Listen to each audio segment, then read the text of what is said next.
Hello दोस्तों, नमस्ते। विद्यालय अनुभव कार्यक्रम इंटर्नशिप डायरी किस प्रकार से आपको फिल करनी है, इसके बारे में मैं आपको विस्तारित पूर्वक जानकारी दूंगी। इससे पहले आपने जिसने भी मेरे चैनल को सब्सक्राइब नहीं किया है, प्लीज़ सब्सक्राइब कर दीजिएगा। मैं बीएड से जुड़ी हुई सारी information, sessional work, criticism diary, micro teaching diary, SUPW camp आदि इसके अंदर मैं आपको पूरी इन्फॉर्मेशन दूँगी।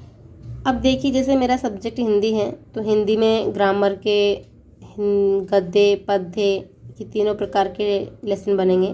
तो लेसन डायरी आपको किस प्रकार से बनानी है, इसके अंदर लेसन किस प्रकार से बनाने उसके अंदर मैं आपको पूरी इन्फॉर्मेशन दूंगी इसकी। तो देखो, मेरा हिंदी व्याकरण का टॉपिक है क्रिया। क्रिया जो है उसके जो शिक्षण उद्देश्य हैं वो 6 टाइप के होते हैं, जिसमें ज्ञान, अवबोध, ज्ञानोपयोग, कौशल, अभिरुचि, अभिवृत्ति होती है। अब देखो दोस्तों, जैसे कि ज्ञान के 3 पॉइंट हमको बताए थे, तो 2 या 3 पॉइंट सबके हैं।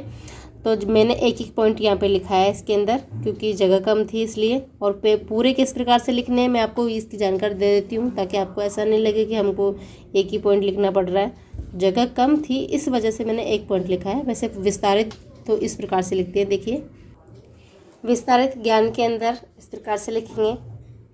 अवबोध के अंदर 2 पॉइंट है। ज्ञानोपयोग जो है आपका, इसके अंदर 3 पॉइंट दे रखे हैं। लेकिन इस चीज़ का विशेष ध्यान रखिएगा आप कि पॉइंट आपको वही लिखने हैं जो आपके टॉपिक के अकॉर्डिंग हो।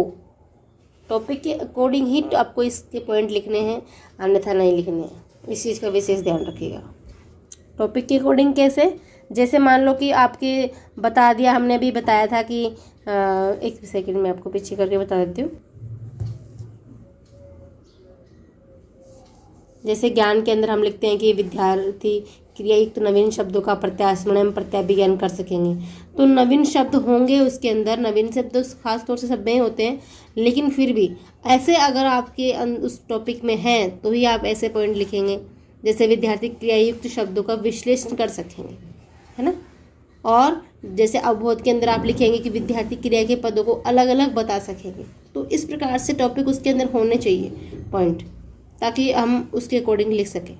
इसके बाद में आपके आता है कौशल, फिर आता है अभिरुचि, और फिर आता है आपका अभिवृत्ति। तो इस प्रकार से विस्तारित जो उद्देश्य थे इनके शिक्षण उद्देश्य, वो मैंने आपको विस्तारित बता दिए हैं। अब इसके अंदर आप, जैसे आपकी मोटी डायरी है ना, उसके अंदर तो आप पूरा लिख सकते हैं। लेकिन जैसे आपकी जो विद्यालय अनुभव कार्यक्रम की डायरी है उसमें आप इतना नहीं लिख सकते, क्योंकि जगह इतनी नहीं है। तो आप एक पॉइंट भी उसमें लिख सकते हैं, कोई दिक्कत वाली बात नहीं है। इसके बाद आप आ जाइए पूर्व ज्ञान पे। पूर्व ज्ञान में आप लिखेंगे कि विद्यार्थी क्रिया के विषय में सामान्य जानकारी रखते हैं। फिर आप लिखेंगे इसके प्रस्तावना प्रश्न। प्रस्तावना प्रश्न आप किसी भी एग्जाम्पल से स्टार्ट कर सकते हैं।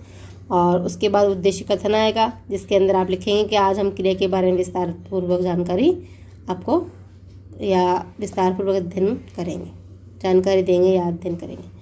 फिर आता है आपका प्रस्तुतिकरण। प्रस्तुतिकरण में आप शिक्षण बिंदु लिखेंगे। शिक्षण बिंदु के अंदर 4 से 5 एग्जाम्पल आप लिख सकते हैं। जैसे मैंने लिखा, सीता गाना गाती है।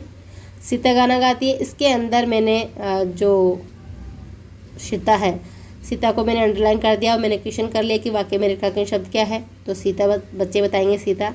तो सीता क्या गाती है? गाना, यानी क्रिया, ये वो क्या काम कर रही है। तो उसको हम सेकंड क्वेश्चन लेंगे कि वो क्या काम कर रही है। तो गाना गाने का काम कर रही है। तो क्या गाना गाना क्या हो गया?